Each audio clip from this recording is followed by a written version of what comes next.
पहले म्यांमार, फिर कामचटका, फिर फिलीपींस और अचानक वेनेजुएला में आए दो बड़े भूकंप।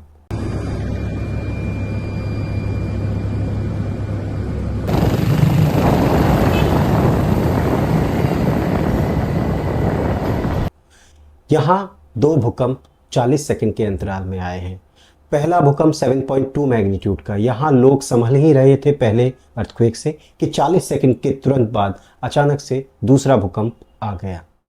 अभी कैजुअलिटी का फिगर लगाया नहीं जा सकता क्योंकि रेस्क्यू मिशन अभी चालू है, लेकिन अभी जो न्यूज़ आ रही है उसमें से 150 से 200 लोगों के मारे जाने की खबर है और कई हज़ारों लोग अभी मिसिंग हैं। एक बात तो तय है, ये अभी काफ़ी रिसेंट ईयर्स में या काफ़ी सालों में ये एक बड़े भूकंपों में से एक बड़ा भूकंप है। अब सवाल ये है कि क्या धरती के अंदर कुछ अनयूजुअल चल रहा है? क्या ग्लोबल चेन रिएक्शन चल रही है? क्या एक इवेंट दूसरे इवेंट को ट्रिगर कर रहा है, या कई अलग अलग डिजास्टर्स को हम एक ही पैटर्न में समझ रहे हैं? और आज हम इमोशंस और र्यूमर्स को साइड में रखकर समझेंगे म्यांमार से कामचटका, फिलीपींस से वेनेजुएला तक का साइंस क्या कहती है, यानी विद फैक्ट्स हम क्या कहना चाहते हैं। वीडियो को अंत तक ज़रूर देखिएगा क्योंकि वेनेजुएला में आया अर्थक्वेक कोई नॉर्मल स्टोरी बयान नहीं करता है। यहाँ पे केवल एक फॉल्ट एक्टिव नहीं है, यानी एक दरार एक्टिव नहीं है जहाँ से अर्थक्वेक आ रहा है। यहाँ पे एक फॉल्ट का नेटवर्क का एक समूह है जो कि अभी अंडर स्ट्रेस है। सबसे पहले एक बात क्लियर कर देता हूँ, हाल ही में आए ये 4 बड़े भूकंप, इनको देखकर लोग सोच रहे हैं क्या अर्थक्वेक एक्टिविटी बढ़ गई है। सुनने में तो ये लॉजिकल लगता है, लेकिन साइंस के हिसाब से कह नहीं सकते कि क्या कोई सेम ग्लोबल चेन रिएक्शन चल रही है, क्योंकि ये सारे बड़े भूकंप अलग अलग प्लेट टेक्टोनिक्स, अलग अलग फॉल्ट इन्वायरमेंट और अलग अलग कॉन्टिनेंट सिस्टम में आए हैं। म्यांमार एक अलग फॉल्ट सिस्टम को दिखाता है, यानी म्यांमार में जो अर्थक्वेक आया था वो एक सगाइन फॉल्ट में आया था। ये इस फॉल्ट को हम बोलते हैं स्ट्राइक स्लिप फॉल्ट, यानी एक प्लेट दूसरे प्लेट के रिस्पेक्ट में हॉरिजॉन्टली मूवमेंट करती है और इसे हम बोलते हैं स्ट्राइक स्लिप फॉल्ट। वहीं दूसरी ओर कामचटका एक सबडक्शन जोन है। यहाँ पे जो अर्थक्वेक आया था वहाँ पे एक प्लेट दूसरी प्लेट के ऊपर मूवमेंट किया था और इसे हम बोलते हैं रिवर्स फॉल्ट। वहीं फिलीपींस में एक मल्टीपल प्लेट्स एक्टिव हैं, वहाँ पर भी रिवर्स फॉल्ट हमें देखने को मिला जो कि एक प्लेट दूसरे प्लेट के ऊपर मूवमेंट किया।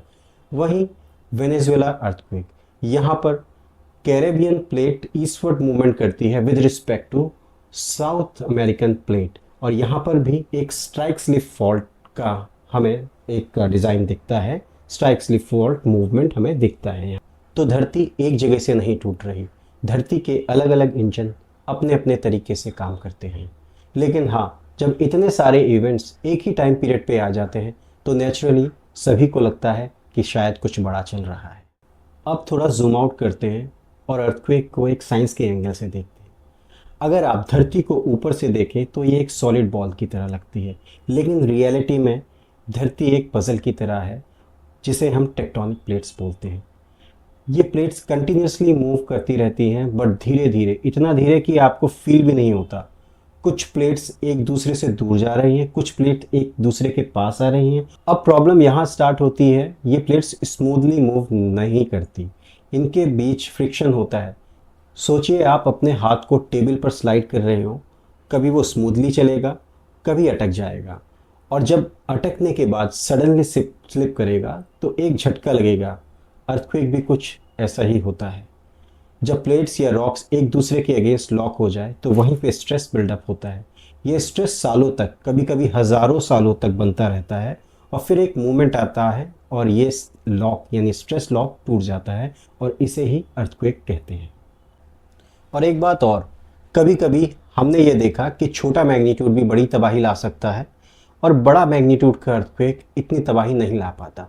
दरअसल ये डिपेंड करता है कि जब अर्थक्वेक आया है वो किस डेप्थ पे आया है। अगर वो ज़मीन से, सतह से काफ़ी दूर नहीं है, यानी कम दूरी पर है, तो इसे हम शैलो अर्थक्वेक बोलते हैं और ये तबाही बहुत ज़्यादा लाता है। और वही सेम मैग्नीट्यूड का अर्थक्वेक अगर डेप्थ में आए तो वो इतनी तबाही नहीं ला पाएगा।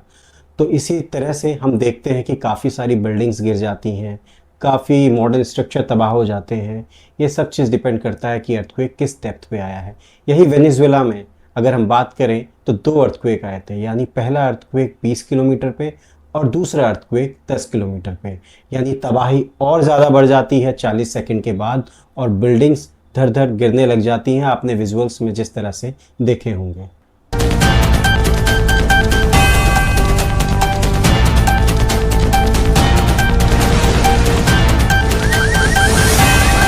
वेनेजुएला अर्थक्वेक अपने आप में एक अलग ही रेयर स्टोरी भी बताता है। एक नॉर्मल आफ्टर शॉक यूजुअली में अर्थक्वेक के बाद आता है और कंपैरेटिवली छोटा होता है, लेकिन यहाँ दोनों अर्थक्वेक बड़े थे, इसलिए इसको सिर्फ आफ्टर शॉक बोलकर इग्नोर कर देना साइंटिफिकली सही नहीं होगा। ये एक अर्थक्वेक डबलेट हो सकता है, मतलब दो मेजर रप्चर या तो एक ही कॉम्प्लेक्स फॉल्ट सिस्टम में या पास पास के दो फॉल्ट पैचेस पर। सोचिए एक पुरानी दीवार में दो क्रैक हैं, आप एक क्रैक पर प्रेशर डालते हो, वो क्रैक फेल होता है और उसका फोर्स पास वाले क्रैक पर ट्रांसफर हो जाता है, फिर दूसरा क्रैक भी टूट जाता है। फॉल्ट सिस्टम में भी कुछ ऐसा ही हो सकता है, इसीलिए इस अर्थक्वेक को डबलेट कहा गया है। लेकिन ये सिर्फ पॉसिबल एक्सप्लेनेशन है जो अभी तक आ रही है, लेकिन साइस्मोलॉजिस्ट और बाकी साइंटिस्ट अभी क्या करते हैं उसका रिजल्ट आना अभी बाकी है। अभी फाइनल प्रूफ के लिए आफ्टर शॉक, सैटेलाइट डेटा और फॉल्ट मैपिंग बेहद ज़रूरी है। अब असली सवाल, वेनेजुएला में अर्थक्वेक आते ही क्यों हैं? वेनेजुएला के नॉर्थ में कैरेबियन प्लेट है और साउथ में साउथ अमेरिकन प्लेट है। कैरेबियन प्लेट रिलेटिव टर्म्स में ईस्ट डायरेक्शन में मूव कर रही है।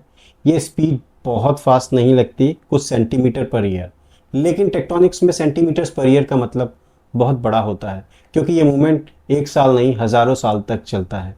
और जब प्लेट मोशन फॉल्ट पर स्मूथली रिलीज नहीं होता है तो स्ट्रेस बिल्ड होता रहता है और आप जनरली अर्थक्वेक पैटर्न्स वहाँ पे देखते रहते हैं। वेनेजुएला के अंदर काफ़ी मेजर फॉल्ट सिस्टम है, जिसे आप समझ सकते हैं बोकोनो फॉल्ट, मोरन फॉल्ट जोन, सब Sebastian fault, L pillar fault. ये सब मिलकर एक कॉम्प्लिकेटेड प्लेट बाउंड्री नेटवर्क बनाते हैं।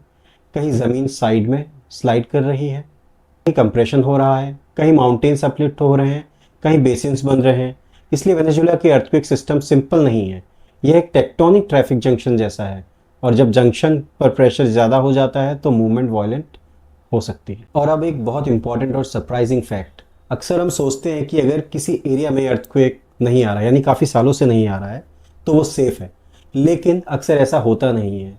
एक क्वाइट फॉल्ट, यानी काफ़ी सालों से जहाँ पे अर्थक्वेक आ ही नहीं रहे हैं, या तो वो धीरे धीरे क्रीप हो रहा है, यानी साइलेंटली स्लाइड कर रहा है, या फिर वो लॉक्ड है और स्ट्रेस एक्यूमुलेट करता जा रहा है। अर्थक्वेक नहीं आया देखकर हम नहीं बोल सकते कि फॉल्ट सेफ है। वेनेजुएला के कुछ फॉल्ट सेगमेंट में साइंटिस्ट ने स्लो ए साइस्मिक क्रीप के साइन देखे हैं। ए साइस्मिक क्रीप यानी धीरे धीरे वहाँ पर मूवमेंट तो हो रहा है, लेकिन कोई स्ट्रक्ट मूवमेंट नहीं हो रहा है, यानी कि मूवमेंट कहीं पर लॉक्ड नहीं हुआ है और धीरे धीरे कंटिन्यूस मूवमेंट हो रहा है। ये एक अच्छी बात होती है किसी स्टेबल लैंड के लिए, ये साइंटिस्ट ने पहले ही बोल दिया था। लेकिन क्रीप का मतलब ये नहीं कि पूरा फॉल्ट हार्मलेस हो गया हो। फॉल्ट का एक पार्ट तो कोई ना कोई एक पार्ट तो क्रीप कर सकता है और दूसरा पार्ट लॉक्ड रहकर फ्यूचर अर्थक्वेक को स्ट्रेस स्टोर कर सकता है। इसी लॉक्ड पार्ट को हम एस्पेरिटी बोलते हैं, एक ऐसा पैच जो इजीली स्लिप नहीं कर रहा है और जब करता है तो एक लार्ज अर्थक्वेक जनरेट करता है। अब आते हैं वीडियो के सबसे इंपॉर्टेंट क्वेश्चन पर, क्या म्यांमार, कामचटका, फिलीपींस और वेनेजुएला कनेक्टेड है? साइंस का आंसर क्या कहता है? साइंस का आंसर है डायरेक्ट कनेक्शन का एविडेंस अभी नहीं है और होता भी नहीं है, क्योंकि सब ही के सब एक अलग बाउंड्री कंडीशन है, अलग प्लेट टेक्टोनिक कंडीशन है और अलग स्ट्रक्चरल कंडीशंस हैं। तो एक जनरल पब्लिक के लिए, एक जनरल व्यूअर्स के लिए एक आंसर यहाँ पर तैयार होता है कि इनका डायरेक्ट कनेक्शन नहीं है। एक अर्थक्वेक की साइस्मिक वेव्स पूरी अर्थ में ट्रेवल कर सकती है। लार्ज अर्थक्वेक के बाद अर्थ कुछ टाइम के लिए रिंग भी करती है, ऑलमोस्ट बेल की तरह वाइब्रेट करने लग जाती है, लेकिन इसका मतलब यह नहीं कि वो ऑटोमेटिकली दूसरे कॉन्टिनेंट पर बड़ा अर्थक्वेक ट्रिगर कर देगा। कभी कभी बड़े लार्ज अर्थक्वेक डिस्टेंट एरियाज में टाइनी स्ट्रेस चेंजेस क्रिएट कर सकते हैं। कभी वीक फॉल्स या जियोथर्मल एरियाज रिएक्ट भी कर सकते हैं, लेकिन एक स्पेसिफिक लार्ज अर्थक्वेक को दूसरे लार्ज अर्थक्वेक से डायरेक्टली कनेक्ट करना बहुत डिफिकल्ट होता है अगर ये दूसरे या किसी अलग ही इन्वायरमेंट या अलग ही स्ट्रक्चरल इन्वायरमेंट सेटिंग में आ रहे हैं। और बिना एविडेंस के ग्लोबल डोमिनो इफेक्ट बोलना साइंटिफिक सही नहीं होगा। अभी हाल ही में आया वेनेजुएला अर्थक्वेक के बारे में। अब साइंटिस्ट वेनेजुएला में क्या देखेंगे? सबसे पहले आफ्टर शॉक। आफ्टर शॉक का पैटर्न फॉल्ट का हिडन मैप बना देता है। अगर आफ्टर शॉक एक लाइन में आ रहे हैं तो वो रप्चर प्लेन का आइडिया दे सकता है। फिर सैटेलाइट रडार डेटा देखा जाएगा कि साइंटिस्ट मेजर कर सकते हैं कि ग्राउंड कितना और किस डायरेक्शन में मूव हुआ। जीपीएस स्टेशंस जो लगाए जाते हैं, इससे ये देखा जाएगा कि क्रिस्टल ब्लॉक्स कितने सेंटीमीटर शिफ्ट हुए। और फोकल मैकेनिज्म मतलब ये वर्ड है जहाँ से अर्थक्वेक आता है, उस रप्चर यानी उस प्लेट का उस समय मैकेनिज्म क्या रहा होगा, कितने डिग्री पे रप्चर हुआ होगा, किस जगह रप्चर हुआ होगा, कितना स्ट्रेस वहाँ से रिलीज हुआ होगा। जो मैंने आपको पहले बताया था कि ये रिवर्स है, स्ट्राइक स्लिप है या नॉर्मल फॉल्ट है, किस तरह के एनवायरनमेंट सेटिंग में आ रहा है, ये हमें एक फोकल मैकेनिज्म देगा।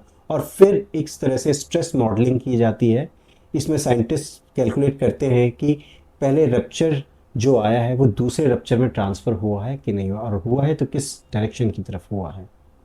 यही एनालिसिस बता सकता है कि क्या 7.2 इवेंट ने 7.5 इवेंट को ट्रिगर किया। हालांकि दोनों ही एक पास के ही फॉल्ट इन्वायरमेंट में थे, आंसर इसका हाँ भी हो सकता है, लेकिन इसमें टाइम लगता है। रियल साइंस में आंसर पहले दिन नहीं बनता। पहले हेडलाइंस आती हैं, फिर डेटा आता है, फिर एनालिसिस होती है, प्रोसेसिंग होती है, कई तरह के हमें मेथोडोलॉजी अप्लाई करने होते हैं, और फाइनली मंथ्स बाद सॉलिड कंक्लूजन निकलता है। अब सवाल ये है कि इंडिया को इससे क्या सीखना चाहिए।